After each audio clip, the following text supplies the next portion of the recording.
Welcome to True Crime Garage. Wherever you are, whatever you are doing, thanks for listening. I'm your host, Nick, and with me is a man that swears that fairies wear boots. He's seen it, he will tell us no lie. A man that only speaketh the truth. He's the captain. Thank you. It's good to be seen, and it's good to see you. This week we are drinking, well, I've got to be honest, just like the captain, I speak of the truth. I wanted to try something new. England has got so many great beer companies that I've heard of, and I was hoping to do so this week, but guess what?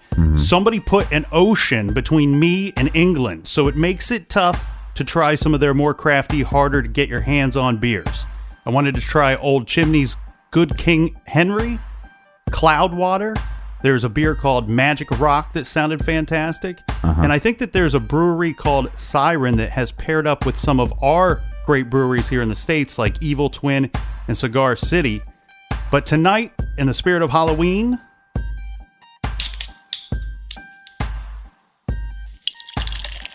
we are drinking Jack-O Traveler Pumpkin Shandy.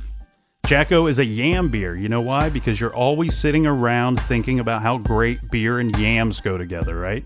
Garage grade, let's go 4 out of 5 bottle caps. That's right, the yams have it.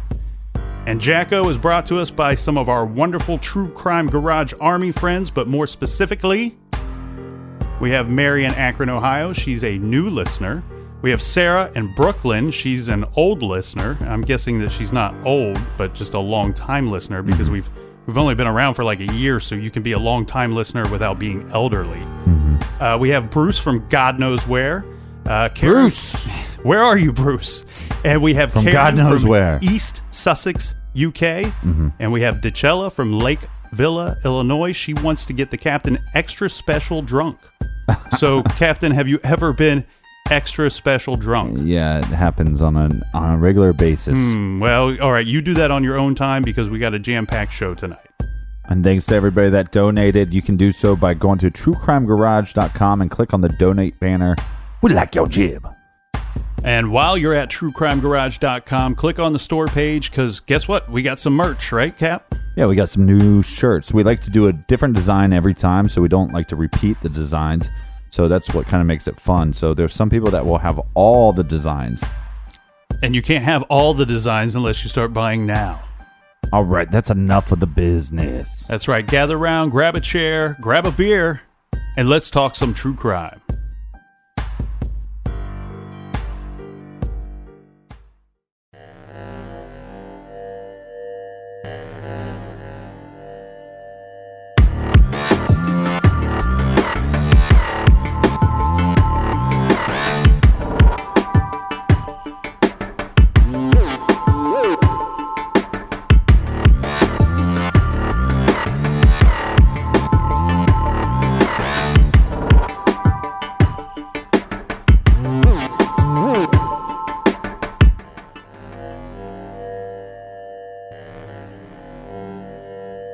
The year is 1964, and in the United States of America, President Lyndon B. Johnson declares war on poverty.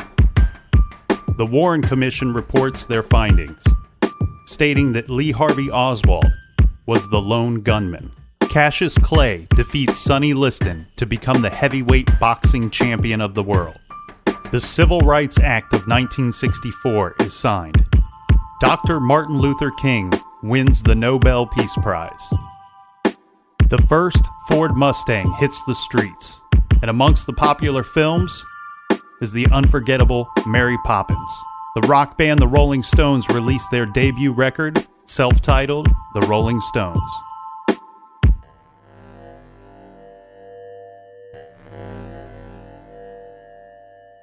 The Beatles make an appearance on The Ed Sullivan Show, and they have 13 singles in the top 100. A little more than 75 years after Jack the Ripper, in the UK they abolished the death penalty. In the streets of London, there were a string of murders that quickly became known as the London Nude Murders. The suspect became known as Jack the Stripper. And Scotland Yard was about to unleash one of the largest manhunts London would ever see. And unfortunately, there would be victim after victim. How many total? Well, just like Jack the Ripper, the victim count is up for debate. This is True Crime Garage, and this is the case of the London Nude Murders.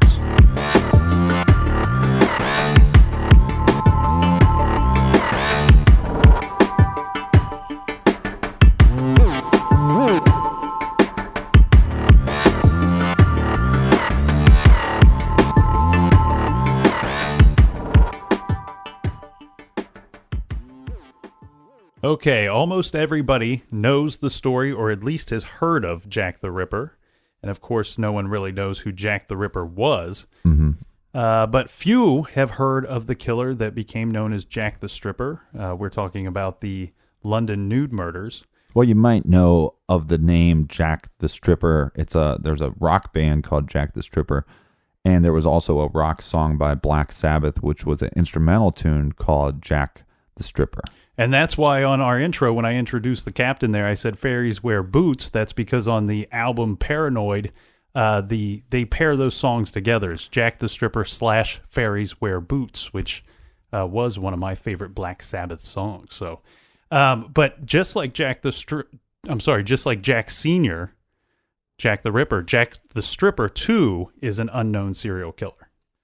Jack the Ripper is not just a clever name. Jack named himself in taunting letters to the police and to the public, and some have argued are those from the actual killer, and others would suggest that they are simply a hoax for some sicko or from someone or someone's wishing to increase newspaper sales.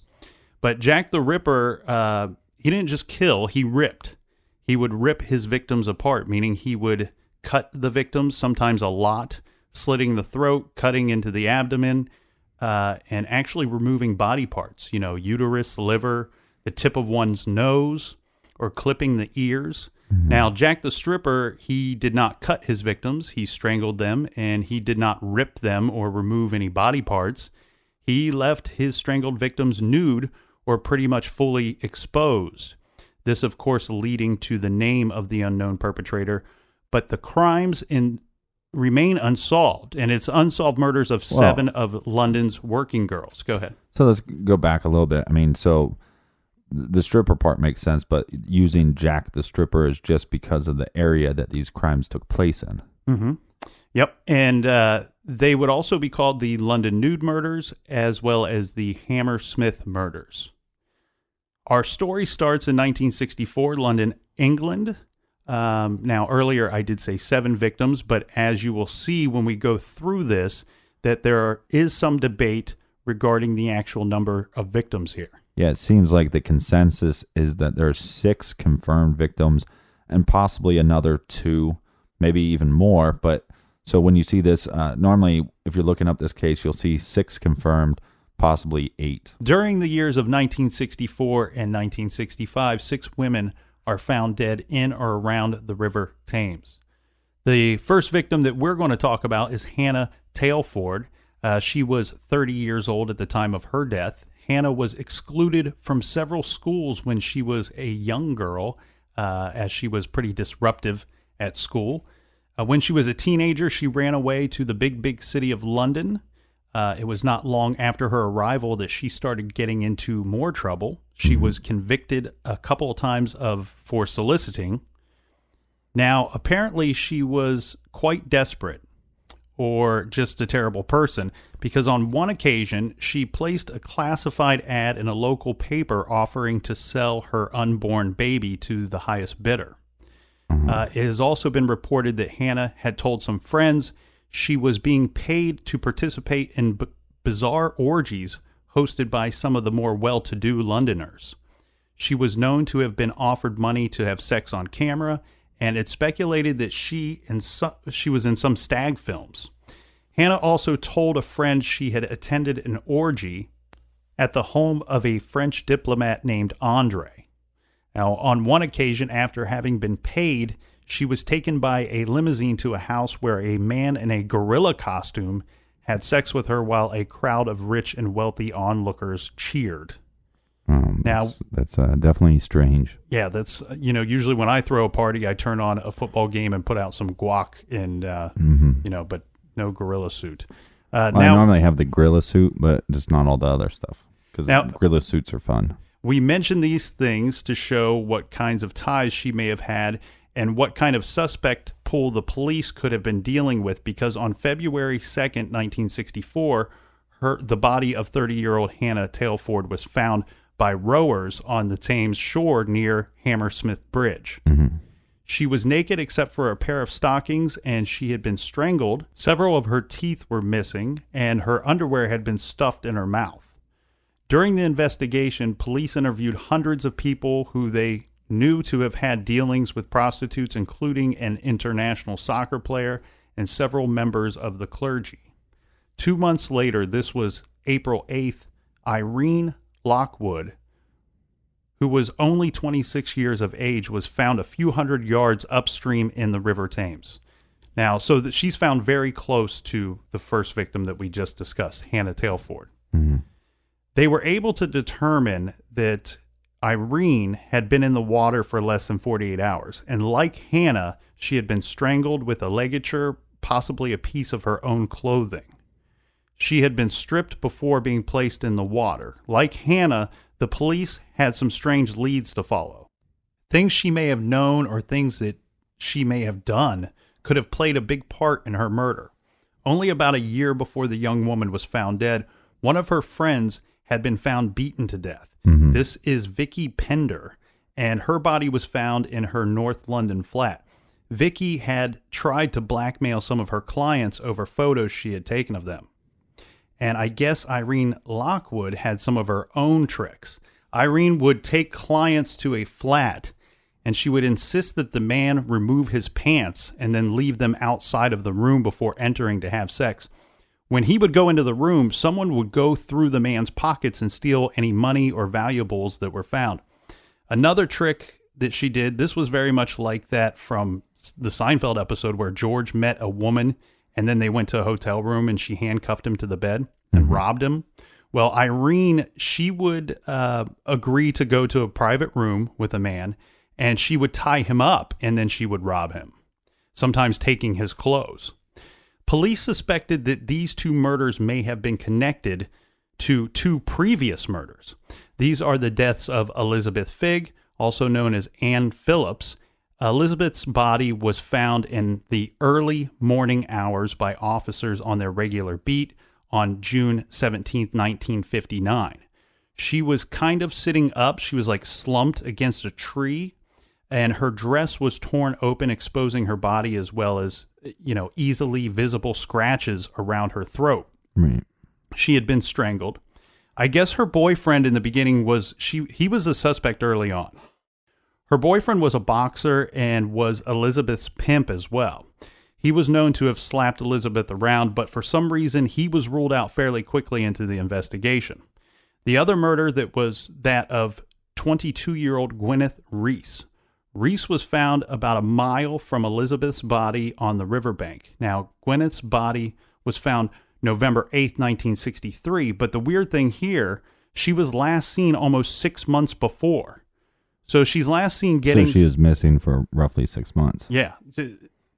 I'm sorry, 6 weeks before. Oh, okay. I apologize. But yeah, no one had seen her in 6 weeks, and then she turns up on the That's shore. That's still of a the long river. time. I mean, 6 months would be obviously a lot longer, but 6 weeks for nobody to see you. Again, as far as this profession goes, you're working mostly at night, so I would assume that there'd be weeks at a time where that your normal crowd of people would not see you. Exactly, and this is only when she's reported to have been last seen. Who knows? But she's last seen getting into a car with a man. This is way back in September of that year. This is at the end of September of 1963. Police suspected strangulation to be the cause of her death, but this was never 100% determined to be the cause of death. Mm-hmm. And this is why it should be one of the victims that they don't confirm as one of the victims of Jack the Stripper. Yeah, Elizabeth Figg murdered in 1959 and Gwyneth Reese murdered in 1963. Some debate that they are part of Jack the Stripper's case, and others say very that they're similar. They for do seem one, very similar. And then it looks to me, with all these cases so far, it looks girls that have some sort of desperation, and then it seems like either one man or a group of males that have power, that have money, and like to also humiliate, not just have sex with, but to do almost like I'm rich and I'm powerful. Let me take this to the extreme. Or just I'm in control of this situation. Right. So Gwyneth Reese, just like the other girls, again, it wasn't 100% determined that she was strangled, but strangulation was suspected. She was found naked and she was missing some teeth. Like in Elizabeth's case, Gwyneth's pimp, now he is not believed to have been her actual boyfriend, but her pimp was suspected. This is Cornelius Whitehead, and he was a violent criminal with gangster ties. Right. He was suspected of being violent with women as well. We don't know. And sometimes you'd see this as a way to teach the other women that are working for him, like, don't get out of line. Right. He's running his little, criminal business, and this is how criminals behave. Well, yeah, and you're messing it up. So you mess up, you'll end up dead. And this is a warning to all the other girls that instills fear, and then they're never going to leave. I couldn't find any record of him actually having been violent with Gwyneth. But we do know that she did say that she intended to leave him. I'm guessing, not work for Cornelius Whitehead anymore. But this happened just shortly before she disappeared. And he was reportedly looking for her after she had disappeared. Mm-hmm. Another possible lead. He's looking for his paycheck. Well, another possible lead here, too, was the abortion angle. Abortions were still illegal in the UK at this time, but much like we had discussed in the Black Dahlia case, you could find someone, an illegal abortionist, to carry out these things. And Gwyneth had already had 2 children. Neither were living with her and relying on her for care at the time, which is probably a very good thing. Surprise. And but she had some illegal procedures before. The summer before her disappearance, Gwyneth had become pregnant. And after her disappearance, some other prostitutes had said that she had been looking to contact an illegal abortionist. Well, and also at this time, it's 1964. Birth control is probably a lot harder to get and probably more expensive. And I don't know exactly what forms they would have had, so it's probably limited as well. But right now, Captain, what we're seeing here is a couple things. Okay, so we got 2 cases that the police are saying are very much connected. We have 2 that they suspect could be part of this whole thing. But what we can see by the lifestyles that these 4 women have led and the people that they have known, and furthermore, things that they had done to other people. I mean, a couple of these girls had, robbed people and, done a couple things to humiliate their customers or blackmail people. So we're already starting to see too many suspects.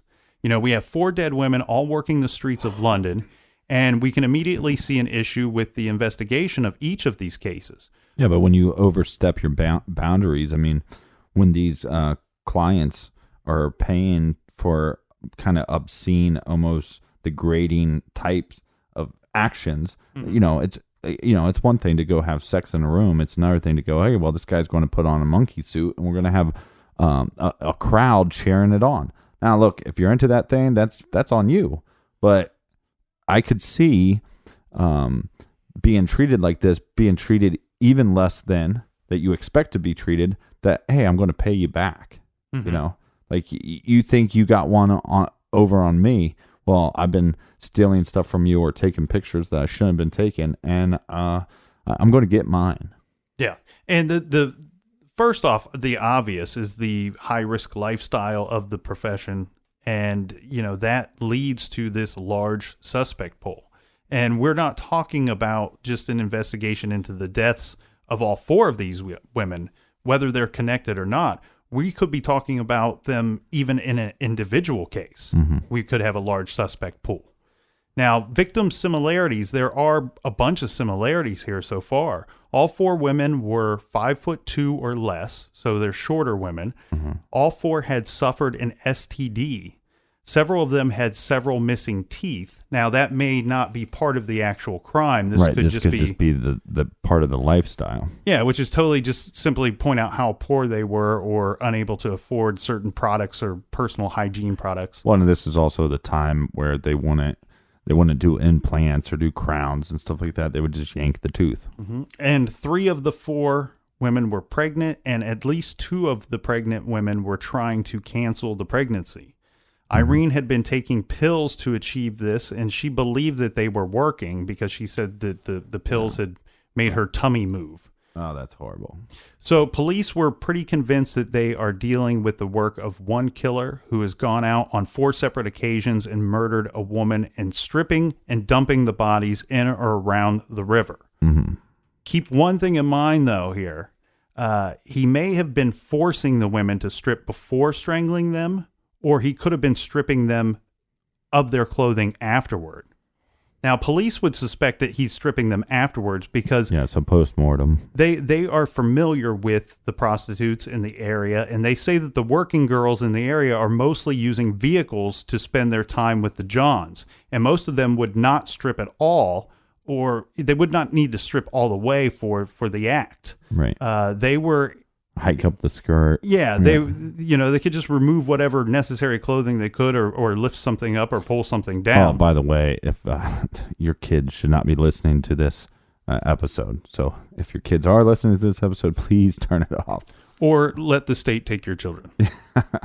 Anyways. But one thing they have figured out, and one thing that they suspect, is that they don't seem to see this killer as some kind of crazy maniac. He doesn't seem to be out of control. There are not really any known sightings of the killer having been with the women right before their death or the last time that they are seen. But the killer seems to be in control of himself. Do you think it's the manner in which they're found? Do you think it's almost like planned? If the body is found like this, A, B, C, and D, that the police will assume that it's a madman? I think that it would show.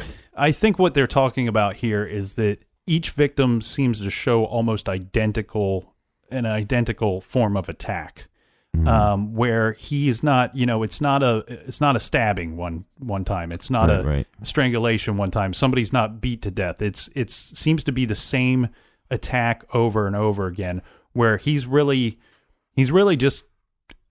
It's an ends to a means almost, or a means to an end. I'm sorry, where it's just part of what he's doing. Right. So this is how I kill somebody. I follow this plan, and he's getting better at the plan as he goes along. And what they mean by this too is that he would be very messy if he were a maniac. If he was out of control, out of his mind, obviously this guy's a sicko, but if he was not in control of himself, he probably would have been seen disposing of the bodies or seen with the women the last time they were seen. Yeah, I know that, but I'm just saying, I wonder if the person that is committing these crimes going, I'm going to rip up their clothes and do some things, possibly post-mortem, is that for a motive to throw the cops off for some reason? This is and that's one thing that I had wondered about as well, and a good thing to bring up.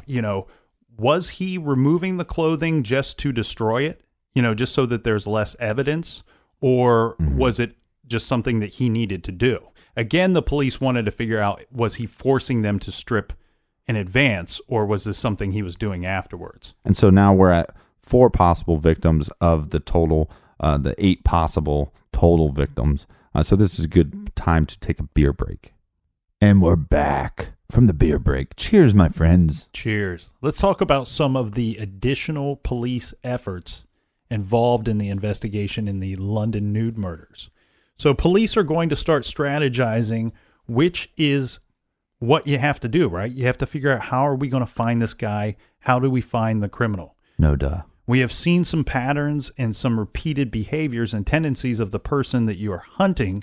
So what do? You're going to try to use those repeated behaviors and tendencies to track him down and apprehend him. Or if you can't track him down, you must lay a trap and try to lure him out of the shadows, right? And so little where a victim was last seen or who was with that person, right? So it's going to be hard to track this guy down. So, Captain, let's start setting some traps, right? The police hire additional officers. They increase their police force, and the new officers are brought in with one simple purpose. They are to watch and patrol the river. We can't stop him from killing again, but maybe what we can do is we can limit this to only one more victim, right? Well, and they could also deter him from, he's probably patrolling the area himself. And so you start seeing more cops beefing up security, and then you start thinking, well, is this the best place to leave my next victim? But if he does continue to do what he does, he should be returning to the river's edge with another body soon. And if you're patrolling and watching the river, maybe you can catch him with a body in his arms. Yeah, or if these girls are, walking the street, or maybe they even walk this river, that maybe they'll see somebody leave with one of the victims. Well, just as much as the police can set their trap in the killer, again, he seems much in control of himself and somewhat in control of this case. They zigged, and now the killer is going to zag. He dumps his next victim. He dumps the next body of his fifth victim in an alleyway. This is away from the river. April 24th, 1964. This is only about 2 weeks after the finding of the fourth dead woman, Irene Lockwood. So on April 24th, Helen Bartholomew, she's only 20 years old. She was found dumped in an alleyway. Which is a little younger than the other victims. She was nude, and signs of strangulation or asphyxiation were present.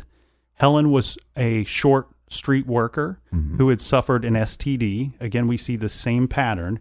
But again, it's 1964, so there's less options for pregnancies and contraceptives, but there is also probably less health care as far as sexually transmitted diseases go as well. And Helen, she was known to have frequented or worked some of the same areas, including some pubs, underground clubs, and drinking dens as some of the other girls. Police find some forensics at this crime scene, though. They find microscopic specks of different colored paints on Helen's skin. Analysis of the paint reveals that it was identical to paint used in an automatic paint spraying.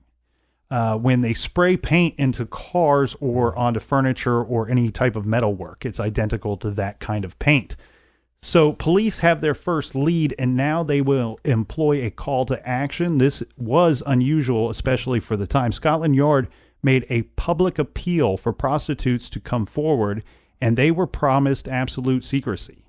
And of course, they were reminded, too, that this was in the prostitute's best interest, as they may be the only source of information that the police could have, right? Well, but and they're also the people that are being targeted. They're also in the most danger of being hunted by this monster. Yeah. He's not, at this point, he's not hunting anybody that doesn't work in that industry. The police statement saying police are fearful if information is not forthcoming by other prostitutes, that other prostitutes will be killed. They were particularly interested in interviewing anyone that had been made to strip and then was assaulted afterwards. Right. Within the first 2 days, their efforts, they see some reward for their efforts. They have over 40 female prostitutes come forward, and over 20 men came forward to speak with police. So the response was good. They also start logging the plate numbers of cars that they see out after dark. They also have female officers walking the streets. They are disguised as prostitutes. Some of them armed with tape recorders, so if they get into a situation, they can record anything that goes down. Yeah, which is interesting for 1964. And the prostitutes were arming themselves as well. They were carrying knives or some kind of weapon when they would go out for the night. And if I were a prostitute, I would just arm myself regardless of what's going on, but that's just me. July 14th, the body of Mary Fleming is found in a sitting type position at the entrance of a garage.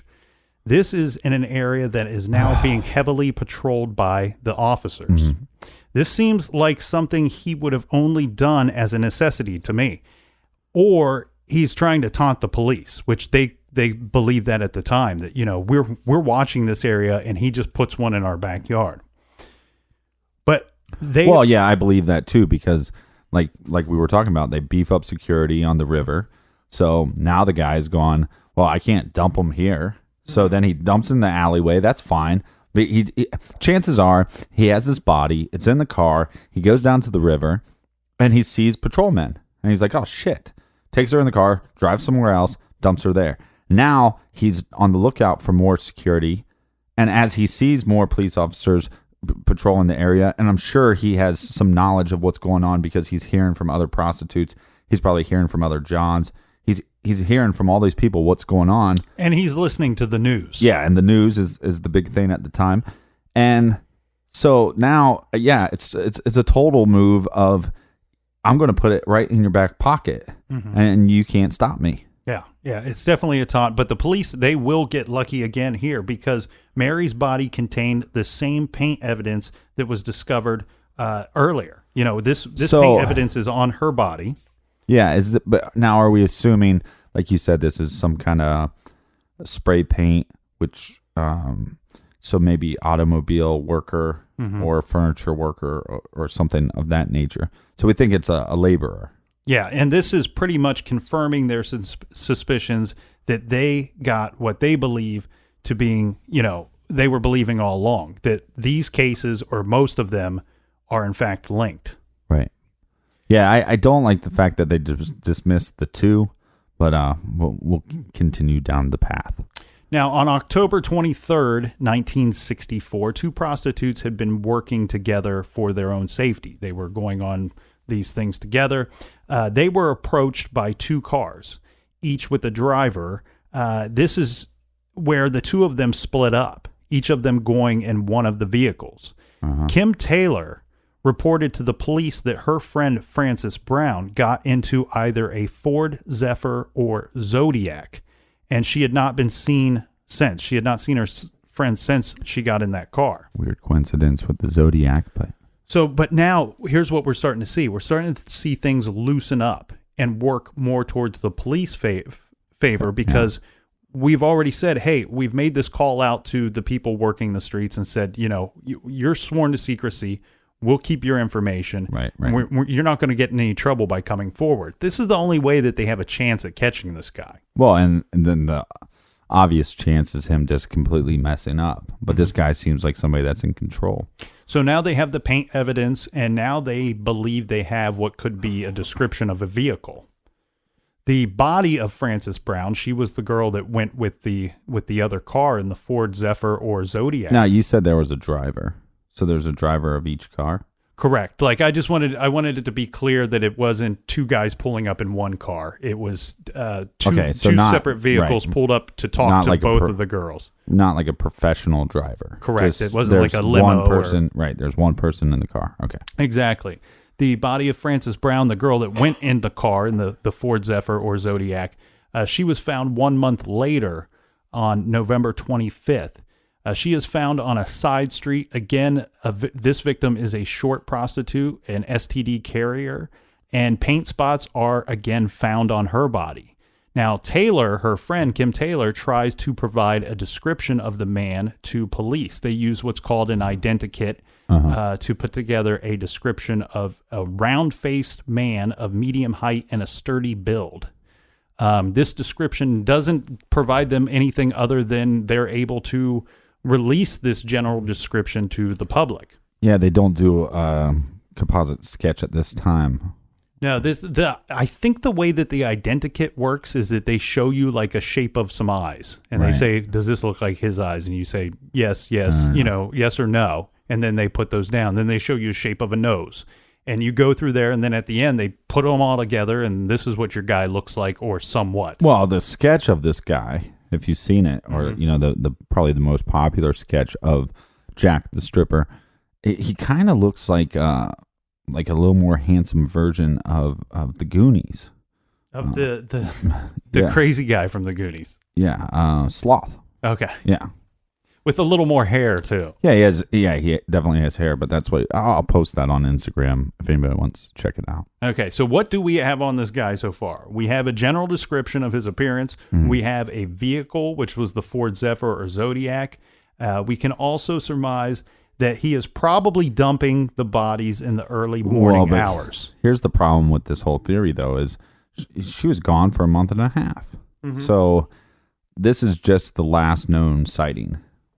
Right. I mean, she could have actually went missing 2 weeks after this. But it sounds to me like this Kim Taylor was friends with Frances Brown, if they had already made plans that they're going to go out and work together, Yeah, okay. you know, one would assume that Kim Taylor was probably going to go out and work another night, and she would look for her friend to go out with her. Right, again. so she would see her before the month and a half. Okay. Exactly. And she's come forward. I agree with you. She's come forward to police before her friend's body's even found. Again, though, let's go back to the thinking that we're on here, right? That we might be able to figure out that he's probably dumping the bodies in the early morning hours. And this holds a little bit of weight here, Captain, because when Mary Fleming's body was found, Right. several of the people that lived in the nearby area had reported hearing a car reversing down the street just minutes before the body was found. The body was found by a chauffeur driver at about 5 a.m. Yeah, and what's interesting here is, I mean, it's 2016. So we're not used to this lifestyle. What we're used to is 24 hours a day, everything's open. You can go get Taco Bell at 12 o'clock on a weekday, sometimes later. Fourth meal. And so this is 1964. This is 1964, 1965. This is back in the day where once it was dinner time, once the street lights came on, the activities normally died down more. Now this is London, so this is, you know, their version of like New York City, Right. a city that never sleeps. But it still was like that, you know. People had to work the next day. People would shut down earlier. So you're looking at a window from like, you know, 9 p.m. to the following day about 6 a.m. where everything becomes very, very calm. And so if you hear a car at 2 o'clock, 3 o'clock in the morning, you're going to remember it. You're going to take notice of this. Yeah, and I hope, you know what? I hope that the chauffeur driver was fully vetted and figured out whether he had any kind of involvement at all. But that's a whole nother story. Now, the other thing going on here is they noticed that after this killer heated up, the last few murders that he had committed, they were no longer than 3 months apart. So by January of 1965, the police were really thinking that we are going to find another body any day now.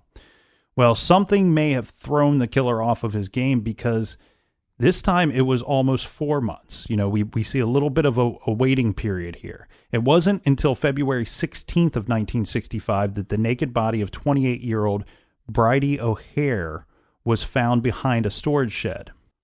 This is just less than a mile from where they found the last victim, Mary Fleming, had been found. And of course, she is found again with the same paint specks on her. So if you can't find your killer, you need to find where the paint is located or coming from, right? Yeah. They had been searching for the paint location for months. In fact, they had searched over a 24 square mile for the origin of the paint. It was after the discovery of Bridie O'Hare's body that they were able to find a matching paint sample. This was beneath a covered transformer, and they find this very near where Bridie's body was found. So this transformer is near, well, it's opposite a paint spray shop that is located at Huron Estates. They also figure out that Bridie had been mummified, and this would have taken a heat source to occur. So again, the transformer here, it meets all of this criteria, right? Oh, yeah, because it puts off some heat. Yeah, the transformer would have heated up the body. So someone was keeping Bridie's body there and had done so for some time, and probably the other bodies as well. And they find a paint sample, not this paint, you know, this paint could have got there any number of ways, right? Right. But I'm wondering if this wasn't simply downwind, you know, if the transformer was just downwind of the paint shop, where specks or flecks of the paint would travel and get airborne. And I wonder if they just got airborne and traveled a short distance to the transformer. And did the killer even know that the paint was on the bodies until he, you know, heard it from police? Yeah, and the thing is this, again, this is the 60s, so we don't have all these ventilation systems and all these things to catch all these particles with inside a warehouse. So it'd be more likely that, you know, cars parked outside this building would have paint specks on it. People possibly even walking by would get paint specks on them. So we got a couple things to consider here. Are the paint specks getting onto the bodies because they're stored near the paint shop and it's just getting airborne and carrying downwind on them? Or is the killer bringing those paint samples to the body? That he's in that paint shop and bringing them there when he visits the body or goes to dump the body. Yeah, or depending on how he paints. I mean, maybe he doesn't use gloves, so he constantly has paint on his hands. Then there would be a transfer process there. So these are considered to be the 6 or 8 murders that are involved in this case, depending on who you talk to. Some say that all 8 were involved. Some say that 3 or 4 were involved. Only the ones with the paint were involved. To me, they just seem very connected. You know, it seems like the motive was the same. They're found in similar locations. The strangulation is pretty much the same. And if there's any differences between the 8, they're very small. And so it's not like, oh, we got 2 that don't make any sense, and then these other 6 make complete sense together. Because towards the end, they're not being dumped by the river. Now you could say, well, that's because security beefed up, but again, that is something that is different in every victim story. Yeah, and sometimes with these killers, they either get lazy or they get complacent. You know, they feel like, oh, well, I've done this before. I haven't got caught. I don't need to go to all these extreme lengths to not get caught, throw the body in the river or carry it all the way to the river. I'll just put it right here, because I can, because I've gotten away with it before. They're not going to catch me now. I think it's more likely that he knew the cops were patrolling heavier and they beefed up security and he had to find a different option. And one thing that we alluded to earlier, which you will see if you study these serial killers, especially the ones that are involved in taking of prostitutes and getting high numbers of kills, they're very involved in watching the news, listening to the news, reading all the newspaper articles about their case, because they're playing a game. They're trying to not get caught, to do what they want to do. Yeah, it's the extra bonus on top of what they're doing. Yeah. Their plan is to kill these people for whatever reason, whatever their motive is. On top of that, now this has become big news. I also think a lot of these people, I think if you look through history of a lot of these serial killers, a lot of them are loners. And so the fact that they're getting attention, even though it's for a negative reason, they kind of get off on the attention. You're exactly right. The attention, they get off on that, but they also get off on thinking they're smarter than the people investigating them. They also get off on the fact of, well, I know something that nobody else knows. Look at all these people that are interested in this thing. Look at all these people that are trying to figure out who I am and what I'm doing. Well, and that some of that is the society's fault, because we've done this thing where a serial killer has a high kill count, and then we start saying words as genius or mastermind. It's really like, well, it's definitely a lack of intelligence that you're going to kill somebody.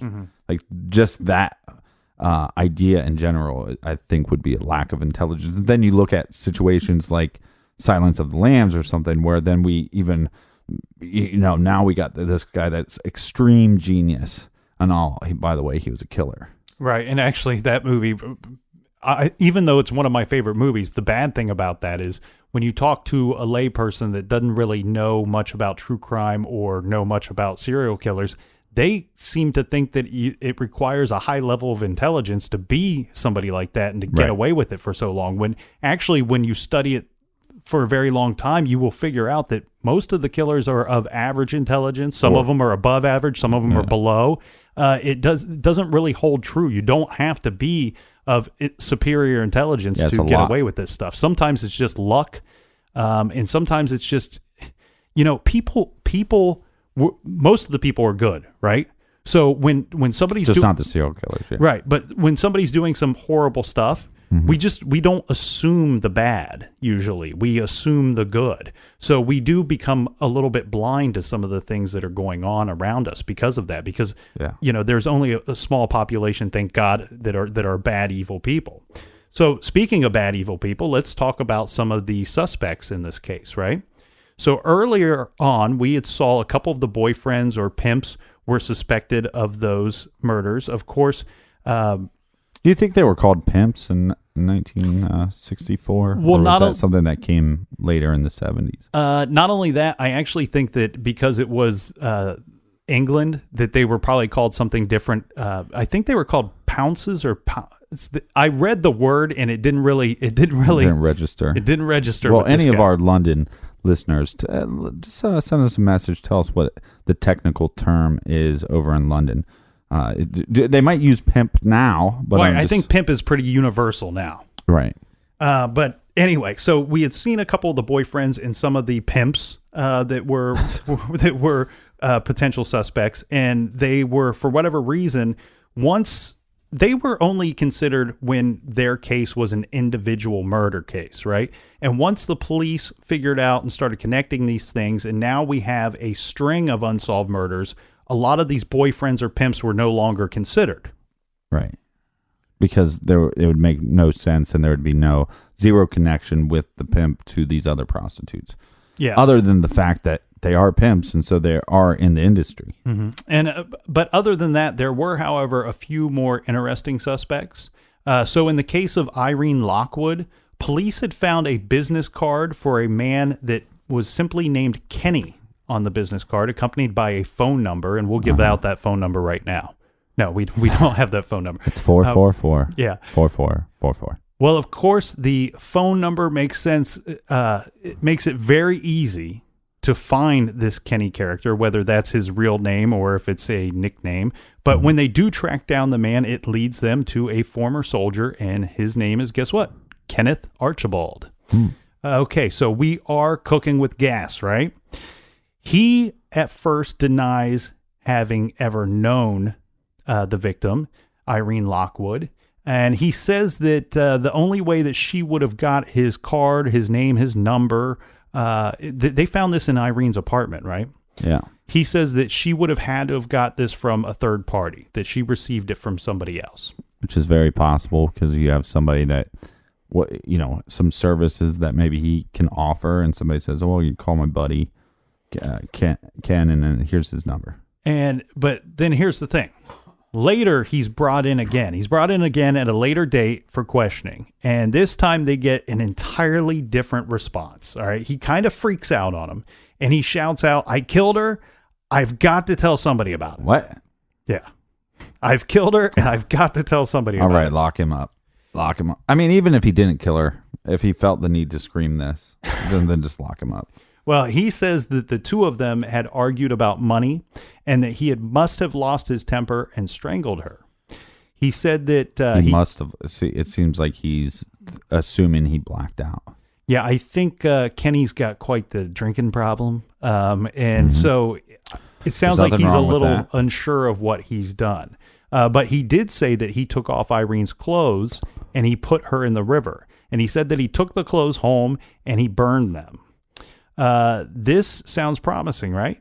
Right? We got a guy here. Yeah, where's the validity? There's probably some questioning as far as the validity to his story. So what happens is he does go on trial, and when he goes on trial, he retracts his confession. Oh, surprise. And this, of course, screws everything up because they have no evidence on him other than the confession.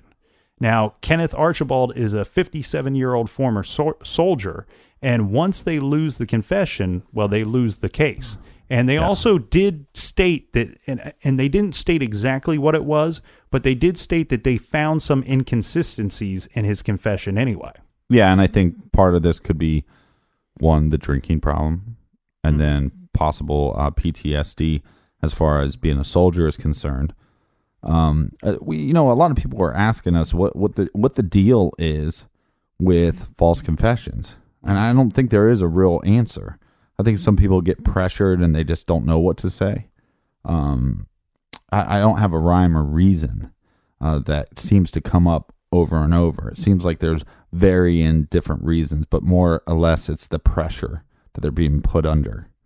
I spoke to a detective about that one time, and he told me that he didn't have the ability to do it himself, but he said that he knew of a detective that he swore that if you spent a certain amount of time in a room with this detective in an interrogation and you got nervous enough, he could probably convince you that you had done something that you didn't do. Right. And I don't know the psychology behind that, but that's what he said. It's a nice little power to have. Yeah, it's like Jedi mind trick, right? Now, again, I couldn't find out exactly why the police ruled him out, but again, there were inconsistencies in the confession. They lose the confession, they lose the case, and it does sound like, from the things that I've read, that police were starting to doubt Kenny's confession before he even retracted it. Well, good on them for doubting it, because we've seen in case after case where you get a false confession and the cops never let go of that. Mm-hmm. And then they constantly go back to those, we got this confession. Well, the confession doesn't make any sense, at one. And then two, when they confess again, there's no logic between confession number one and number two. And they just never let it go. And that really hinders finding the truth. Yeah. Well, the thing here, too, is, it could be something as simple as he got some dates wrong, right? Maybe he says, well, I killed her on this night, or I killed her on this morning, and she's actually been seen walking around on that time or after that time. Right. And the other thing we got to keep in mind, too, is he's admitting to one of the deaths, right? And we have 8 total. And the police are pretty certain that they are dealing with a serial offender. So, and the other thing, too, with Kenneth's confession that kind of throws a wrench in the whole thing is there was another girl that was found dead. This girl was found dead, right around the time he's confessing to it. This was Helen Bartholomew. We had talked about her earlier. She was one that they had discovered with paint on her. So he may not have had the opportunity to be part of her murder. They figure out that he couldn't have been part of that murder, and she's got the paint on her. So we know that this is connected to all the other ones. And the person that he suspected of killing has that same paint on her as well, right? The one that he confessed to.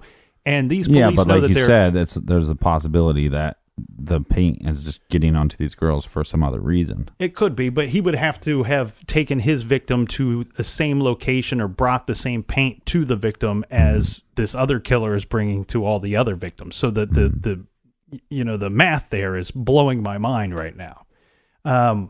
So these are other reasons why he was probably ruled out. Now we'll talk about some other police tactics, and there was another confession, right?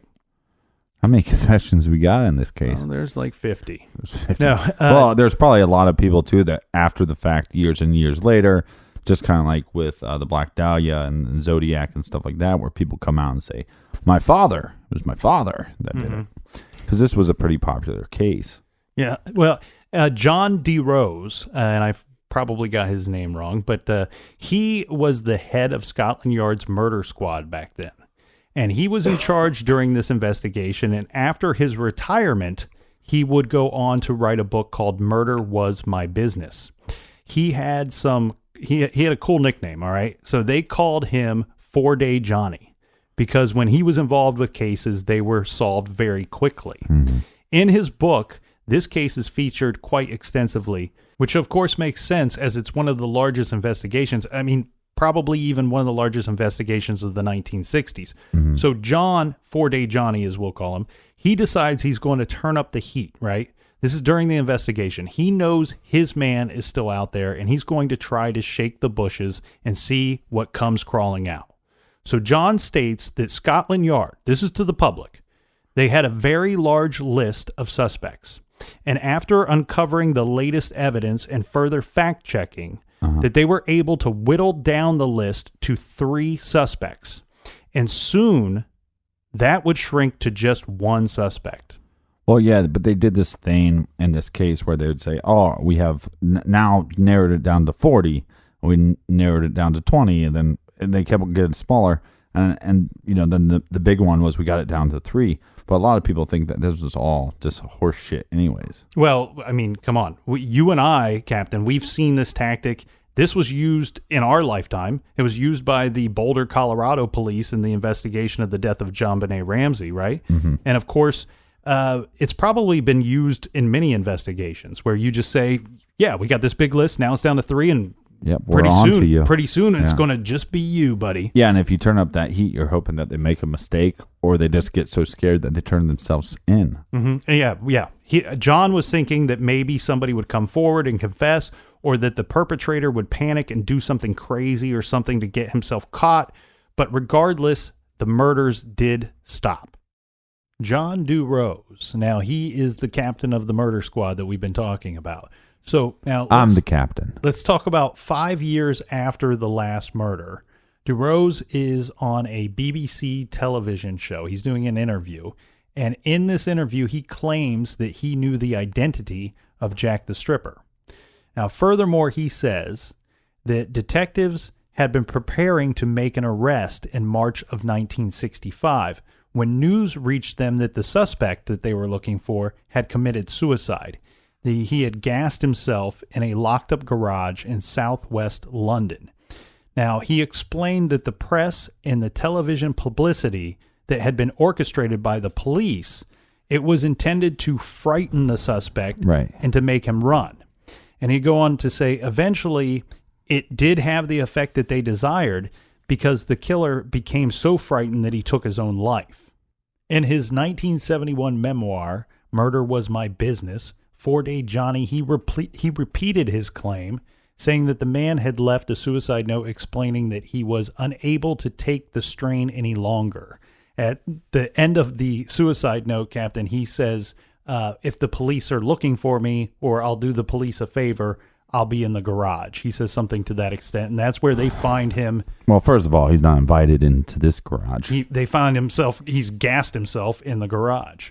Another author, Brian McDonnell, he fleshed out the suspect further in his 1974 book called Found Naked A and different Dead. suspect. No, this is the same suspect. We're talking about the same guy. Okay. It's just he goes into a little more detail in his book. And his book's called Found Naked and Dead. He nicknamed the murderer as Big John, and he described him as a respectable man in his 40s with a wife and several children that had suffered a grim childhood in Scotland, characterized by an extreme Puritanism and frequent beatings at the hands of his parents. While this Big John was serving in World War II, he developed a habit of using prostitutes and would often turn to violence when he drank and vet his feelings of self-loathing, beating up the prostitutes. Right. This happens a lot of time with Catholics as well. And after he got out of the war, he later joined the police force, and eventually he was Wait, turned hold down. on. Let me just say the self-loathing part of being a Catholic. Okay. So Thank you. You're not the killing part. You're a Catholic. You can speak. You yeah, can speak I for can yourself. speak for my own experiences. So after he gets out of the war, this stand-up citizen John. who's beating up prostitutes decides that he's going to join the police force. Eventually, he is turned down for a promotion. He's seeking the rank of detective. He's turned down, and at this point, he starts drinking again. And he turns to the bottle, and eventually he quits working for the police. Eventually, John, he finds work as a security guard, and he worked at the Heron Trading Estate, where the bodies were believed to have been stored for some time. Now, remember, we talked about this paint spraying company. Yeah. It was a part of this Heron Estate, and he worked as a security guard there. So I think this is... So he's a failed cop, works as a security guard. Yeah, but both 4-Day Johnny and the author McConnell, they did refuse to reveal Big John's true identity for the sake that they claimed that the killer's living relatives who remain oblivious to his crimes he's a suspected killer, and they didn't want the family to Well, yeah, and logically become victims. Right, and logically this makes sense. I mean, there's all this heat gets turned up on this guy. He's had some failures in his life. He has a lot of self-loathing, and as they think they're getting closer to, capturing this guy and identifying him, possibly not so much to save himself, but possibly to save his family, his kids, and everything like that. Well, I'll just kill myself. If I kill myself, chances are, well, one, I won't be killing anymore. So that could be part of the religious background in him, where he is remorseful because of the drinking. Maybe he feels like because of the drinking and because of my childhood and everything, I can't stop this. I've become some kind of monster. And so to rid the world of me being a problem and then to take away the burden on my family, I'll commit suicide. So I think logically it all lines up. It does all line up, and I think those are all factors as well. Plus, the thing is, it looked to this guy, if this is the right guy, it looks to me like they were zeroing in on him pretty well and that he was going to be caught. And again, if he has connections with police officers, he could still have personal relationships with them, possibly drinking buddies that are police officers. So he's hearing more firsthand information. This seems like the clear path. I mean, like you said, they go by the name Big John or whatever. So no real name there. My thought initially when reading all this stuff and looking into this case was there's a lot of connections as far as the sex scene. And I'm going to call it the sex scene or the sex industry because it's not just prostitutions, but possibly sex movies and things of that nature. But there's a connection between that and people of power in London. And so there was a lot of rich men and powerful men using the services of the prostitutes, then leading for the opportunity that they could blackmail the people of power. And so I always assumed, not always, but the last week of looking into this case was that I would be looking at somebody that was actually not connected to the prostitutes at all. Somebody similar to this Big John guy where he's possibly not using the prostitutes, but that he is hired by the higher ups to, hey, take care of these problems. These girls are trying to blackmail us, or maybe something got out of hand or they didn't pay them. Again, we're going to go to the press. And so they're hiring somebody that's taking care of all these problems. Yeah. And possibly with the higher ups, the rich and powerful having connections with the police, maybe that's why they never solved it, because it did just stop because they stopped hiring them. But also maybe the rich and powerful took proper measures to stop doing this foolish behavior of like going above and beyond what, just the sex act, I'll pay you for sex and you be on your way. And so to me, there's something still there. I'd have to read these guys' books to dive into their theory more. It just sounds very logical where they're coming from. And again, it's not just one author looking into this. This is another author diving into it more. And one of those authors being the captain of the murder squad at the time.